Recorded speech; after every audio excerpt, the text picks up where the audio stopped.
Hola, soy Jorge Ramos. And I'm Paola Ramos, and this is The Moment.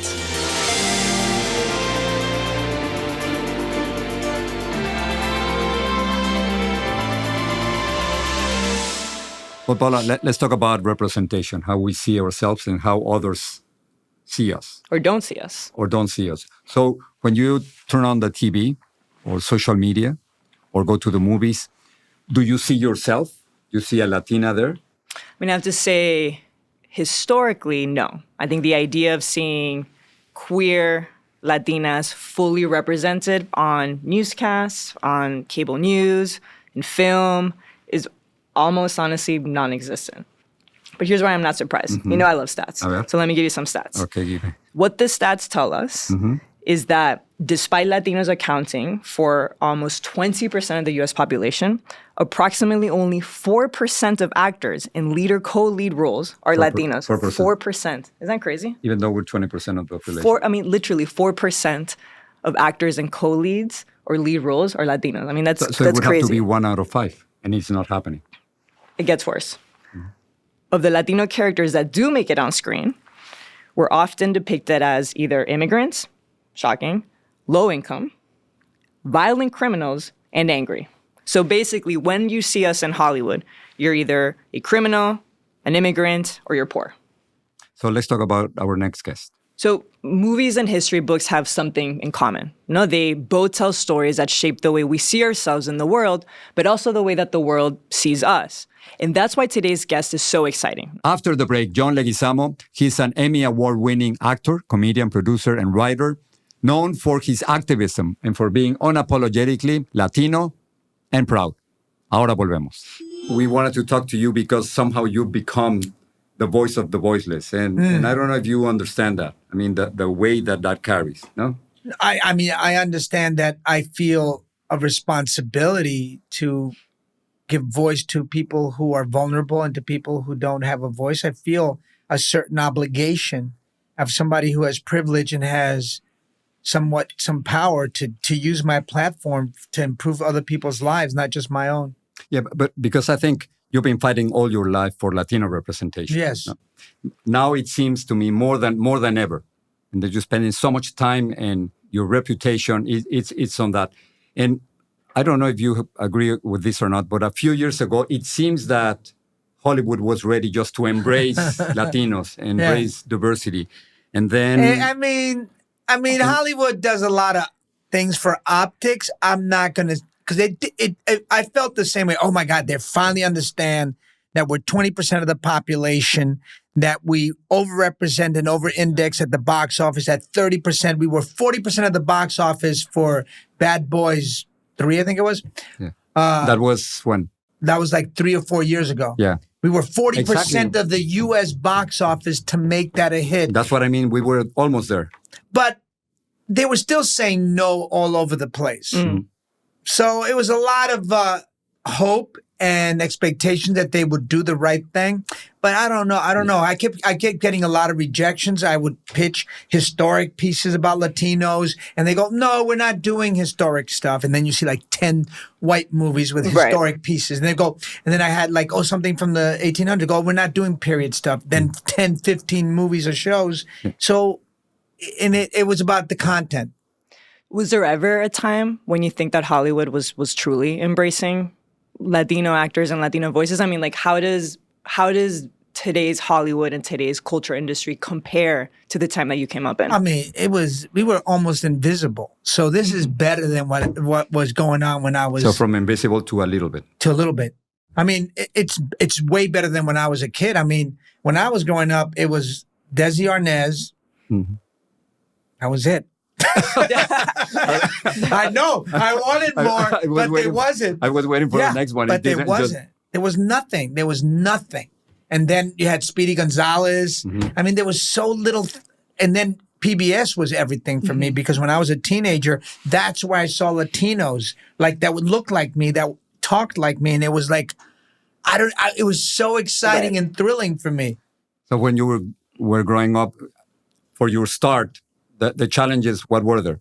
That we were invisible, and then... Well, we were invisible, and then, I was in acting school with all these white kids and at NYU, and they were going to 5 or 6 auditions a day, and I was going to one every 5 or 6 months for a drug dealer. And we'd get these things called the Ross Report that came out every Monday and listed all the movies available and all the TV parts. And it was like Jim Crow. It was white actor, white lawyer, white doctor. For all the roles. For all the roles. And then eventually every blue moon you'd have like a Latino murderer, Latino drug dealer, and they wouldn't see you. And they wouldn't see you. I'd ask my agent, can I go and meet them? I'd change their mind, convince. No, they wouldn't see you. They wouldn't see you. They wouldn't even see you. Well, it's not only that they didn't see you, but then I was actually wondering, like we were just talking about Carlito's Way before, and I was wondering what it was like for you to have white actors play a Puerto Rican character. Like what, I mean, even like when you think back in your time in Hollywood, like what was that like? It's an interesting time because, part of you is, like, I guess they're not going to give the lead to a Latino, because you start internalizing the racism and you start thinking maybe we don't deserve to be the lead. You thought about that for yourself ever? Yeah, you go, oh, it's impossible. They would never do this movie with a Latino lead, so you have to get a white guy to play a Latino. And that's what you start internalizing. But then now that I'm 60, I'm like, no, fuck that shit.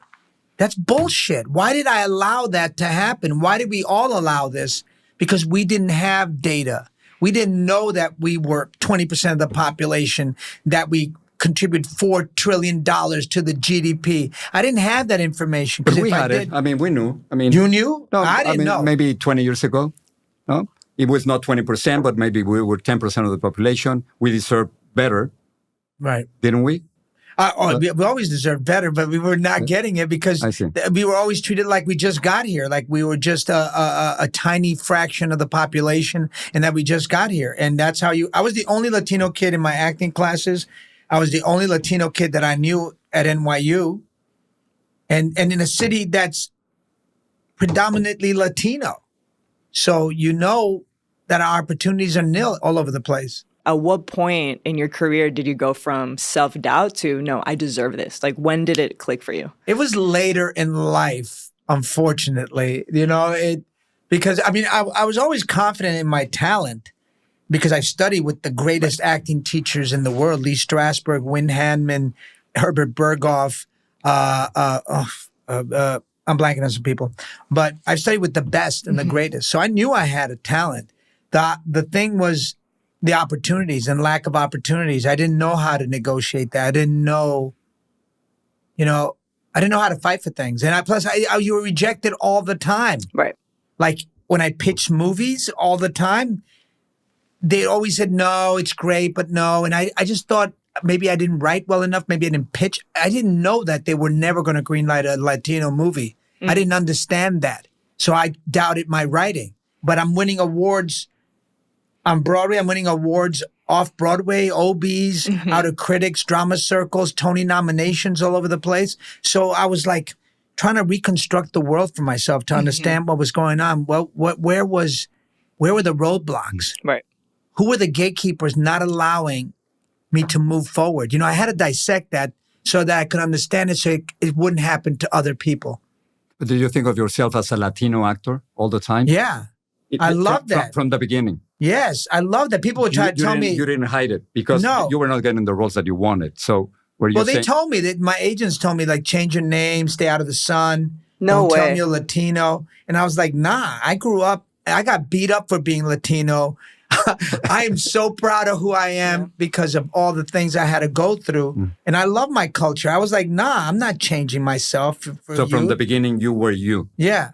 John era John. Siempre. Sí. One of the things that I love is that now we don't just see you on film, but we also see you on cable news. I'm a news junkie like my dad. Awesome. And so I know that you recently did your second premiere for your MSNBC, Leguizamo Does America. The first season was a complete success, one of the most watched shows on Peacock. So I'm wondering, when thinking about that show, how do you choose your stories? But more than anything, do you have to fight to tell those stories? Like, is it a fight to get those stories on screen? No, not once we got greenlit. What was selling the show was impossible. We pitched it for 6 years, and nobody got it until Cesar Conde, the first Latino executive. I worked with Cesar Conde, and Yeah. So yeah, I mean, he understood the value of what I was doing, looking for Latin excellence, he does. looking for Latin exceptionalism, looking for Latin joy. But you're literally saying that for 6 years you pitched that and no one bought it. No. And he got it, and boom, there we are. And then season 2, which was I feel season 2 is even better than season 1. But it is. Yeah, it's so powerful. But what changed then?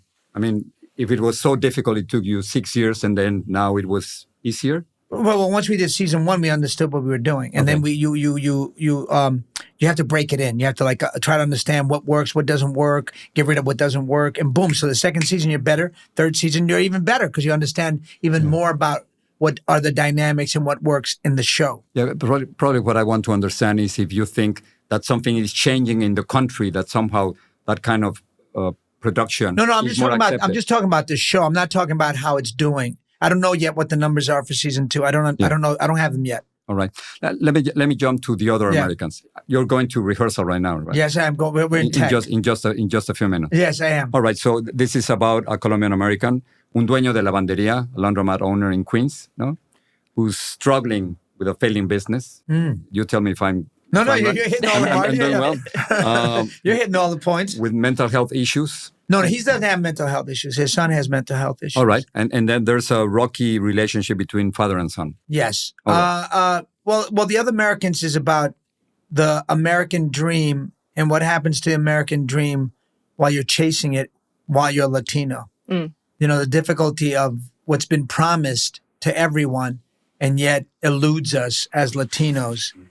Why? Because I know so many people. And I talk to so many people around the country because through my show and all the organizations, and I hear from executives, the medical industry, the tech industry, how Latinos are not promoted, they're not given the opportunities, not getting the bank loans. Latino women are number one startup businesses in America, which is the driving force of the American economy.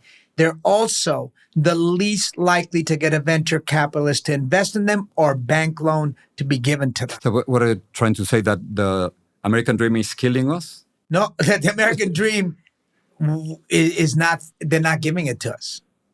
They're dangling it. But it's like... Wait, but look at you, look at Paola, look at me. Isn't this the American... three people, okay.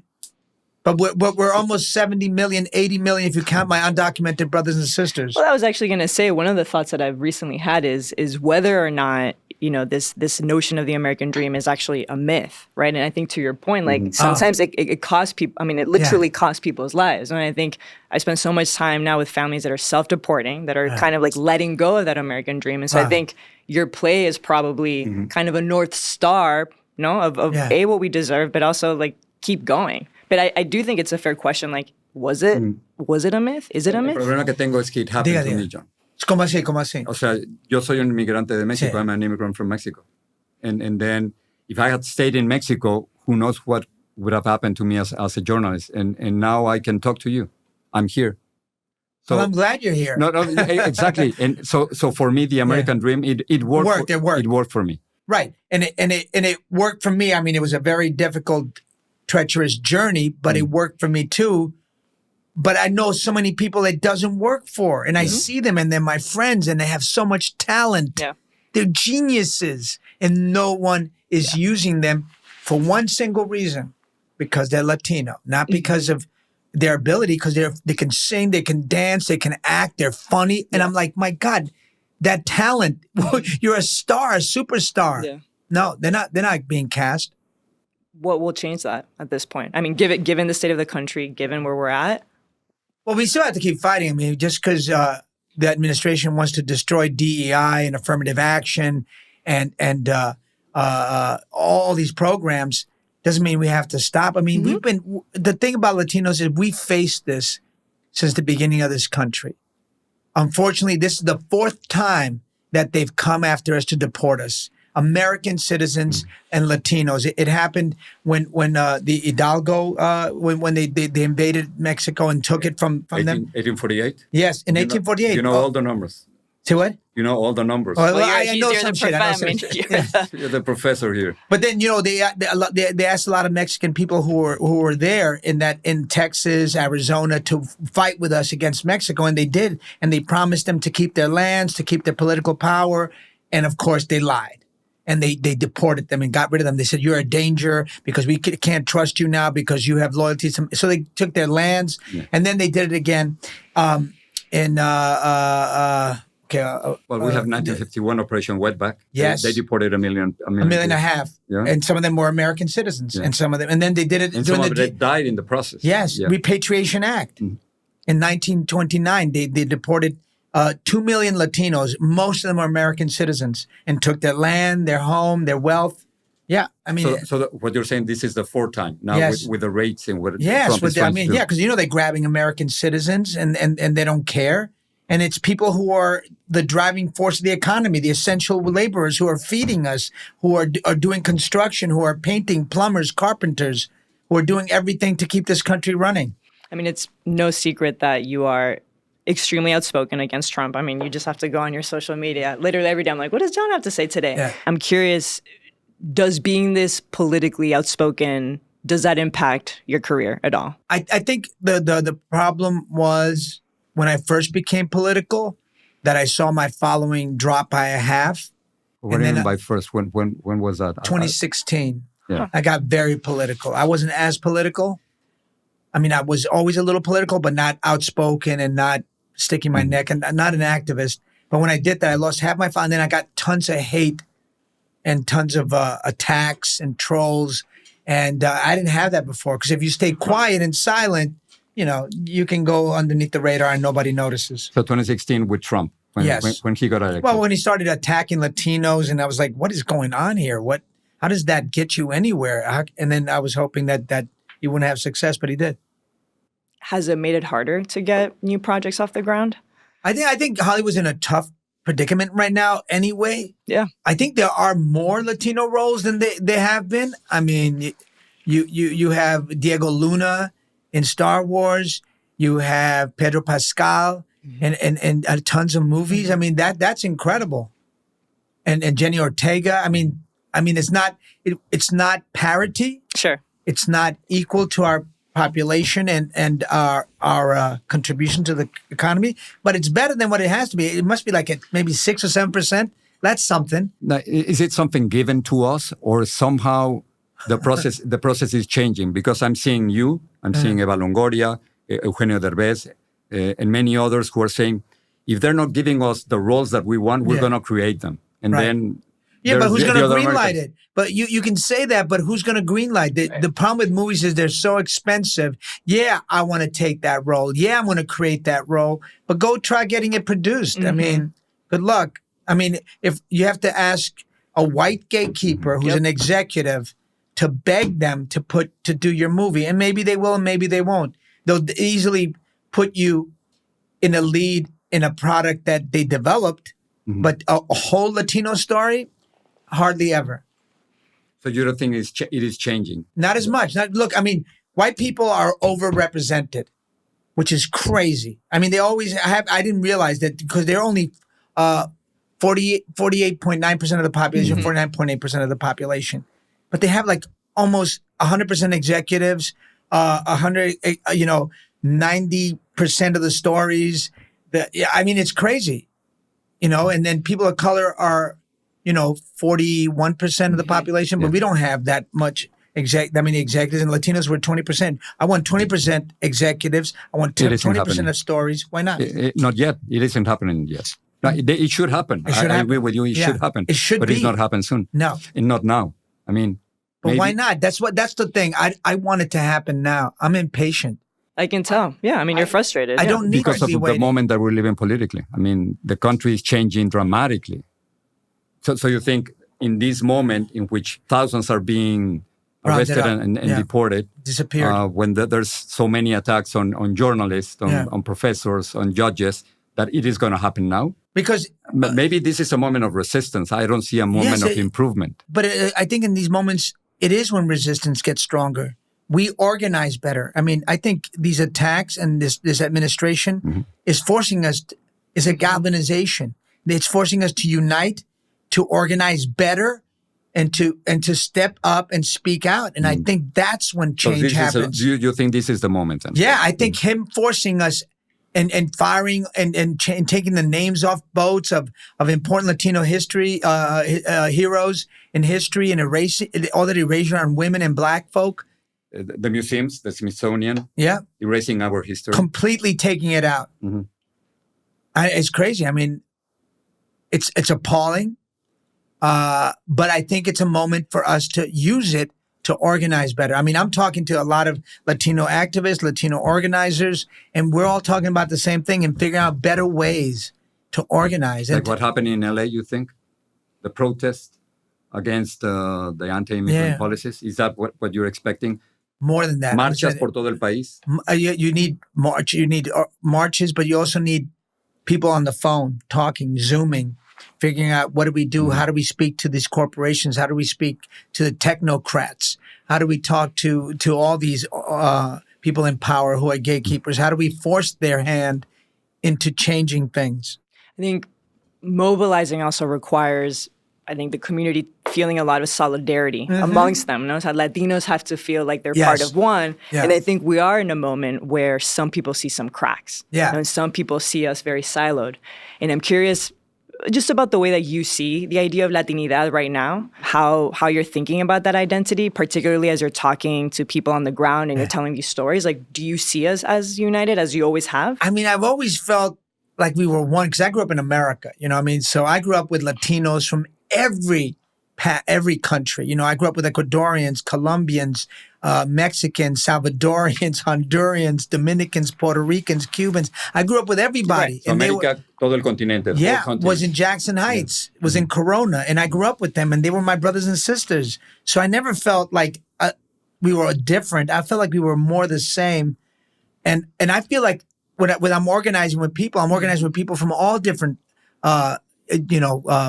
with denominations or whatever, the whole diaspora of Latinidad, you know, and I don't feel a separateness. I don't feel a differentness from talking to my Mexican activists and my Puerto Rican activists and my Colombian. I don't feel a difference. So you think there's a connection between Puerto Ricanos, Cubanos, Mexicanos, but also I think you go beyond that because you sometimes make a connection between, let's say, Che Guevara y los Aztecas and the Incas and Cesar Chavez. Are we all connected, or what's the common ground among all Latinos?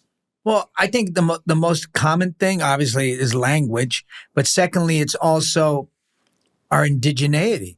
That's also a big unifier. And then for us, for a lot of others of us, it's our Afro-Latinidad as well. I mean, these are big unifiers, you know. I feel like, you know, knowing that somebody's indigenous for me is a big deal for me. It's like I can see it in your face and my brain does like a Schwarzenegger Terminator. I can tell, you know, the percentages of your indigeneity and your Afro-Latinidad, and that means a lot to me. I think a lot of people would try and make sense of this idea that John, a Colombian American, is like deeply and profoundly interested in the farm workers movement, in the Sutsu riots, in, you know, aspects of our Latino culture that many would say have nothing to do with you. Yeah, because I do believe that we can be grouped, and it's to our benefit. It's our benefit to unite and be one group and demand what we deserve. Opportunities in executive offices to be CEOs. And I don't know, I feel such a community with my Mexican brothers and sisters, my Dominican, my Cuban, I don't know, I love them all. I love the slight differences in accents and the slight differences in slang and food. I love that. But I feel when I'm together and we're talking and hanging out, I feel we're the same. I don't feel that difference at all. I just don't. And also when I'm organizing or we're doing events with Imagen or with Monica Ramirez or with all these incredible activists, I don't feel like, oh, you're Mexican and I'm not. You're over there and I'm over here. No, I feel like she's my sister. I feel like she's a part of me. I don't feel a separateness. So if you had to tell sort of the through line, you know, the connected story of the Latino community, what is that? What's the heart of that story? Well, I mean, we were in indigenous empires that was colonized, and we're the only ethnic group in the world that our religion was destroyed, our language and our culture was destroyed, and we were almost genocided And here we are contributing $4 trillion to the GDP of the United States. That's my identity, that we were these great empires, that we gave the world so much. And here we are, still fighting for for what should be rightfully ours. Did Trump's success with Latino voters, right? He gets 45% of the Latino vote. He wins Latino men voters. Did that change your mind at all about Latinidad and this concept of our unity? Well, I know we're not monolithic. I know we have a lot of hyper-Christian Latinos that, don't agree. I don't agree with it on all issues. In terms of, I know a lot of Christian Latinos are homophobic and anti-abortion, and I'm not those things. I know we have a difference there, but we have to, figure out how to unite. But what Trump's effect on Latinos was more his lies. They believed his lies about jobs, because Latinos, for the most part, were, at the bottom of the food chain. And what we care about is feeding our families, and moving ahead. So when he says, I got big jobs are coming. You think people believe that and they listen? People believe that. They believed, and he lied to every single one of them. And they believed it. So that's unfortunate. But that, hopefully, I hope it won't happen again. But because one of the things that I think about a lot, and you as someone that is so keen on educating us about our history and talking about the importance of indigenous people and Afro-Latinos and talking about slavery and colonialism, you do that very well. But when I'm out there reporting, I sometimes feel that there are folks within our community that don't want to see those darker sides of us, that are unwilling to sort of understand the sort of like colonial and racial baggage that we carry from Latin America. And so I guess when you're out there, like, teaching us the real thing, like, how do you have those conversations with folks? Well, I guess people are coming to me, or they're in my house in terms of theaters or venues that I'm performing in. Obviously, they already are simpatico with me. Yeah. So, but can you have conversations with non-simpaticos? I mean, because you have that ability. Yeah, I've had conversations. What does that look like? I mean, I'm not as good. We're talking to people who are Latinos who I'm not sympathetic with. It upsets me a little bit. Okay. So I have to learn how to be calmer and more accepting, so I can talk to them, because I know there's a lot of Colombians and Venezuelans who have become sort of socialists. Kind of triggers them because of, I guess what happened, they blame Chavez and Maduro for the ills of Venezuela, and then Colombians are blaming them for all the immigrants coming to Colombia, and they're getting, so, I have to talk to them about, because look, socialist programs are important, like the post office, like the police department, like the fire department, like your social security, like public education. These are socialist programs. It's not, I'm a Democrat, socialist Democrat, so yeah. You are. Social. Yeah. First time I hear that from you. Yeah. Is that a change? I mean, I've always. You'll be voting for Democrats, I'm guessing. I've always voted for Democrats, my whole life. But, I've always had socialist leanings. I've always felt like it was important that everybody have access to the same things. I felt like education shouldn't be a privilege. It's a right. Medicine is not a privilege. It's a right. So now you're openly a socialist. Yeah, I'm a democratic socialist. You mentioned your son. I know that your play touches on mental health. Yeah. And did you talk about mental health with your kids when they were growing up? I mean, I always wanted my kids to do tons of therapy, because I did tons of therapy. They wouldn't let me back in school, in high school, because I was a problem child. So I had to go to therapy since I was 17, and it saved my life. So I find therapy, I tell all Latin people, go to therapy. We're the people that need it the most in the world. We never talk about that. Never. I think that's what we you have need to hear that. You need to hear that, George. Or more conversations with him. Yeah, exactly. Qué placer. Un abrazo. Thank you. Thank you so much. Qué placer. The Moment is a production of Radio Ambulante Studios in partnership with iHeart's My Cultura podcast network. Our staff includes Daniel Alarcón, Laura Rojas Aponte, Miguel Santiago Colón, and Lisa Cerda, with the help from Paola Alián, Diego Corso, Natalia Ramirez, and Elsa Liliana Ulloa. Our theme song is by Elias Gonzalez. The CEO of Radio Ambulante Studios is Carolina Guerrero. Executive producers at iHeart are Arlene Santana and Leo Gomez. Pablo Cabrera also serves as a producer. If you like The Moment, pero también te gustan podcasts en español, Look for Radio Ambulante, historias de toda América Latina, wherever you listen to podcasts. I'm Jorge Ramos. And I'm Paola Ramos. Thanks for listening.